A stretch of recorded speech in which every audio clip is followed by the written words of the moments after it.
Olá, graça e paz. Tudo bem? Vamos aqui passar por mais um momento, mais um período de meditação das Escrituras, né? Trazendo verdades práticas do Evangelho. Hoje eu quero falar sobre um tema muito polêmico, as pessoas elas não conseguem eh, discernir bem o que é. Hoje eu quero falar sobre batalha espiritual. Nossa, pastor, batalha espiritual, vou falar de demônio, o diabo, essas coisas todas. Mais ou menos isso, mas não é essa a essência. Judas, não o Iscariotes que traiu, Judas, um dos discípulos de Jesus, escreveu a sua carta, o livro antes do Apocalipse. Ele fala assim, Judas é só um capítulo, né? Ele fala assim: Amados, procurando Deus escrever-vos com toda a diligência acerca da salvação comum, tive por necessidade de escrever-vos e exortar-vos a batalhar pela fé que uma vez foi dada aos santos. Judas está orientando os irmãos para batalhar pela fé. A fé, ela é o principal elemento do cristianismo. Vou usar essa, por falta de argumentos melhores, vou usar essa palavra elemento ou ferramenta principal do cristianismo. Porque as escrituras elas vão dar definição de fé. Hebreus 11:1 vai dizer que a fé ela é a certeza das coisas que se esperam e a convicção de fatos que não se veem. Ou seja, pela fé, você espera receber alguma coisa que você ainda não viu, mas você tem certeza que você vai receber. Essa é a definição de fé. Eu costumo exemplificar a fé como uma mulher grávida. A mulher grávida, ela tem certeza que ela vai ter um filho em alguns meses, mas ela não sabe como que sexo que é, hoje apesar que já dá para saber isso, né?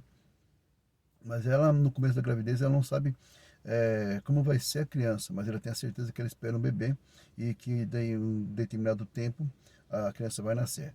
Essa é a melhor definição de fé. É a certeza de que você vai receber alguma coisa que você não tem ainda.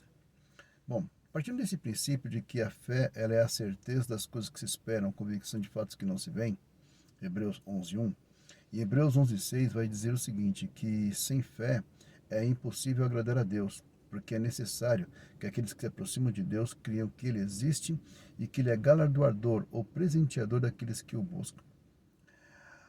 A Bíblia também vai dizer que o apóstolo Paulo falando aos Efésios que a salvação é pela graça mediante a fé. Isso não vem de nós, é um dom de Deus. Ou seja, a fé ela é um dom de Deus. A graça é um presente de Deus. E um outro texto que vai dizer com relação à fé é a carta aos Romanos, capítulo 10, versículo 17. Diz que, ora, a fé vem pelo ouvir e ouvir pela pregação da palavra de Deus. Então, tudo isso, ainda que a gente tenha usando a fé para receber bens materiais, para poder fazer conquistas, tudo mais, mas ela faz muito mais menção no quesito de servir a Deus, agradar a Deus e ter a esperança de vida eterna, porque esperamos alguma coisa que nós não vemos. Isso é fé. Mas o apóstolo, ele falou o seguinte, que nós temos que batalhar pela fé. Então ele está chamando a gente para uma batalha espiritual. O inimigo das nossas almas, declarado na Bíblia, os inimigos declarados na Bíblia são três: o diabo, o mundo e a carne. Esses três são os nossos principais inimigos declarados na Bíblia. Então, o diabo, a Bíblia fala que o diabo ele é o príncipe deste mundo, né? O mundo jaz no maligno. Aí o diabo ele vai influenciar a nossa carne, o diabo vai influenciar o mundo e o mundo por sua vez vai tentar influenciar a nossa carne. Quando eu falo de carne, não falo de músculos e tendões, falo das nossas vontades para poder fazer o que é ruim mesmo, para poder fazer aquilo que nos afasta de Deus. Pois bem, o diabo, sabendo que sem fé nós não conseguimos agradar a Deus, que precisamos da fé para perseverar no dia a dia, porque nós temos a esperança de vida eterna, o diabo sempre vai tentar atacar a nossa fé.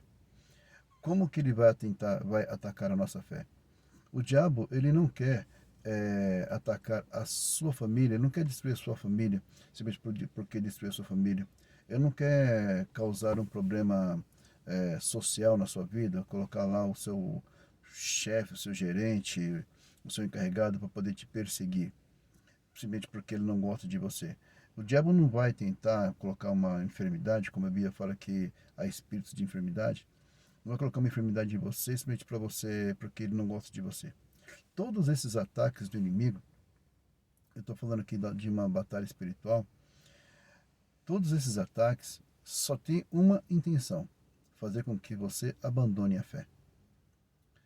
E quando essas tentativas malignas de tentar nos afastar, causando problemas, dificuldades, perdas e tantas coisas assim, quando ele não consegue fazer com que essas coisas nos afastem de Deus, que nós venhamos a perder a fé em Deus, ele começa a usar a própria Bíblia como ferramenta para tentar abalar ou danificar a nossa fé. Tanto o apóstolo Paulo como Judas, como Pedro, falaram que nos últimos tempos iriam surgir falsos profetas, falsos apóstolos, falsos mestres que iriam ensinar doutrinas que são doutrinas de demônios.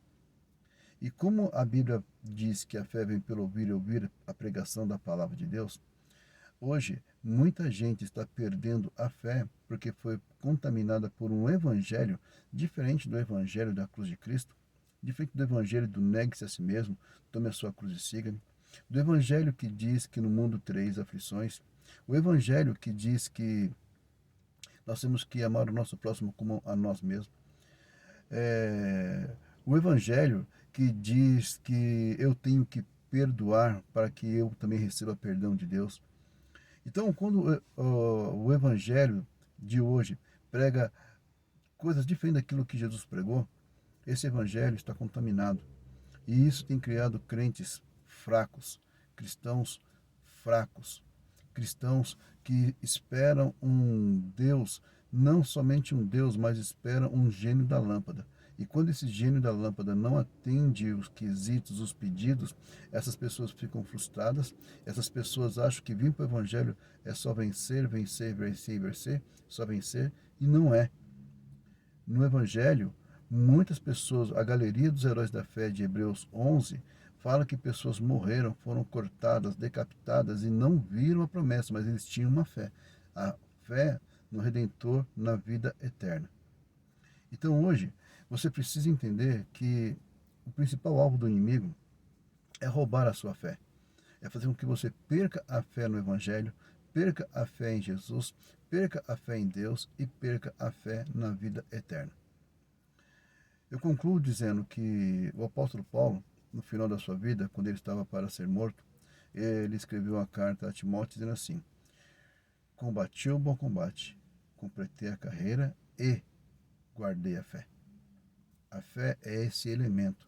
A fé é esse, vou usar uma simbologia, é esse bilhete que você vai passar na catraca dos céus. Para ser bem simples. Nos trens, nos metrôs, agora não mais, né? Mas antigamente você amassasse ou molhasse o bilhete, você não conseguia usar na catraca. A fé é esse bilhete que vai te levar para o céu. Através da fé em Jesus, da fé no Evangelho, na fé em Deus, na fé na ressurreição dos mortos, essa fé vai fazer com que você herde a vida eterna. Então eu convido você, meu irmão, meu amigo, a batalhar pela sua fé.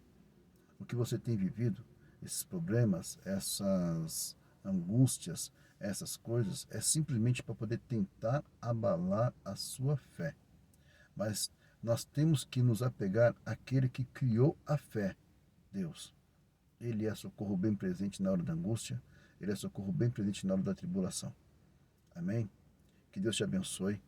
Não perca a sua fé.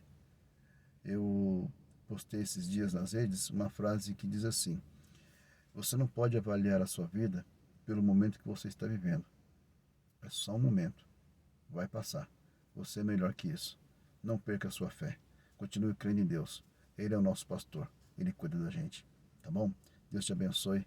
Tenha um ótimo dia.